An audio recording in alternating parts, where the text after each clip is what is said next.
banda gunoh sodir qilsa, gunoh ishni qilsa, Alloh uni jazolaydi. Bir bandani Alloh taolo jazolamadi.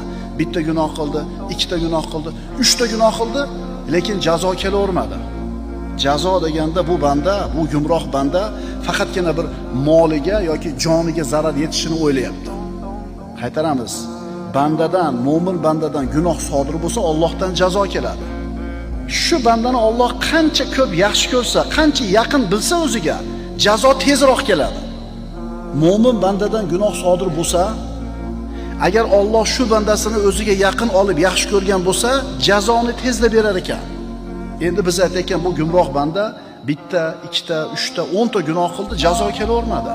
Shunda turib dedi ichida: Parvardigor, senga osiylik qilsam ham meni jazolamayapsan-a? Alloh tomonidan uni qalbiga shunday bir shuur tushdi. Go'yoki Alloh taolo dedi: "Ey bandam, seni jazolab qo'ydimmi? Sezmadingmi? Menga munojot qilish ne'matidan seni mahrum qilib qo'ydimmi? Menga munojot qila olmay qolding-ku, shu jazo edi, sezmayapsanmi shuni? U jismoniy yoki moliy keladigan jazodan ko'ra og'irroq jazo. Sunnatga xilof ishlaringiz bor. Shularni qilib turib namozga turasiz. Masalan, suvni tikka turib ichdingiz. Tahoratda chola-cholpi qildingiz, namozga turdingiz. Qandaydir namozingizda bir nuqsonni his qilasizmi, yo'qmi? Ha?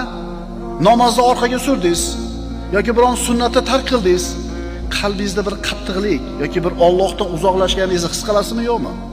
Qalbida xushusi bor odam bitta shunga o'xshagan xatoni qilganda his qiladi o'zida.